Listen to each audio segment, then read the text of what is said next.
This channel does not promote any violent, harmful, or illegal activities. All content provided by this channel is meant for an educational purpose only. লক্ষ্য যখন school service সঙ্গে আছে gateway series অক্সিজোন books. দেখছেন দুপুরে super prime time. মধুকল্পিতার সঙ্গে আমি আত্রে আছি আর আমাদের সঙ্গে আছে দীপ আর শুভজিৎ। আর এই মুহূর্তে আমাদের নজর রাখতেই হবে নিয়োগের দাবিতে আবারও উত্তাল হলো রাজপথ। অবিলম্বে প্রাথমিকে 50,000 শূন্য পদের নিয়োগের দাবি।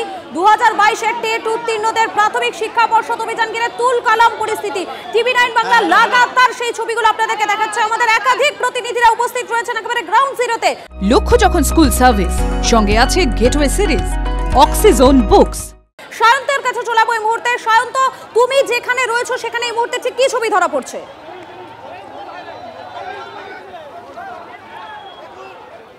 তুমি দেখতে পাচ্ছ যে যেখানে মূলত যে ধরপাকড় চলছিল তাতে কিছুটা দূরে এসে কিন্তু আন্দোলনকারীরা নিজের দাবি জানাচ্ছিলেন এবং এখনও তারা রয়েছেন।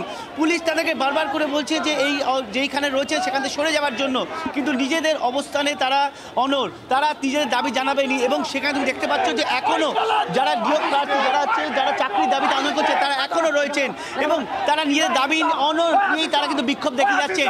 একদিকে রয়েছে বুঝতে এসছি, কিন্তু দেখুন পুলিশ আজকে আমাদেরকে কি করছে। আপনারা কি সন্ত্রাসবাদী শিকার হব? এই রাজ্য সংবিধানে 19 নম্বর ধারা লঙ্ঘন হচ্ছে। Article 19B freedom of speech. আমি যারা রয়েছে তার সঙ্গে কথা বলে নেব। 3 বছর অতিক্রান্ত হয়েছে আমাদের পরীক্ষার, ঠিক আছে? বছরের পর বছর যাচ্ছে, কোন রকম আমাদের ইন্টারভিউ নোটিশটুকু দেয়নি। বারবার আমাদের প্রতিশ্রুতি দেওয়া হয়েছে, কিন্তু কোন রকম তার যে পরিমাণ পুলিশ মোতায়েন রয়েছে দেখে তো মনে হচ্ছে যুদ্ধও চলছে। হ্যাঁ, আমরা অনেক সংখ্যক জমায়েত হয়েছি, কারণ আমাদের ধৈর্যের বাঁধ শেষ হয়ে গেছে, আমাদের পিঠ দেয়ালে ঠেকে গেছে। আমরা এখন জীবন্ত লাশ হয়ে গেছি পশ্চিমবঙ্গে। পড়াশোনা করে আমরা পশ্চিমবঙ্গে জীবন্ত লাশ হয়ে গেছি। অবিলম্বে আমাদের ইন্টারভিউ নোটিশ চাই, নোটিশ চাই। বলেছিল যে ওবিসি মেরে যাওয়ার পর আমাদের 72 ঘন্টার মধ্যে নিয়োগ দেবে, কিন্তু ওবিসি কে একটা সাবমিট যাচ্ছে, আমাদের এসএলএসটি নোটিফিকেশন দিচ্ছে, কেপি নোটিফিকেশন দিচ্ছে, তাহলে আমাদের ইন্টারভিউ নোটিফিকেশন কেন দিচ্ছে না? ওনাকে জবাব চাই, ওনাকে আমাদের সামনে আসতে বলুন, ওনার কথার আমরা জবাব চাই ওনাকে। আমরা ছাত্র সমাজ, আমরা একদিন এই সমাজটা গড়ব। আমাদের সঙ্গে পুলিশ ব্যবহার করছে কত বড় বড় লাঠি, এমনকি বন্দুক সব নিয়ে, বুলেট প্রুফ জ্যাকেট নিয়ে আমাদের উপর অত্যাচার করছে এই ভর বৃষ্টিতে।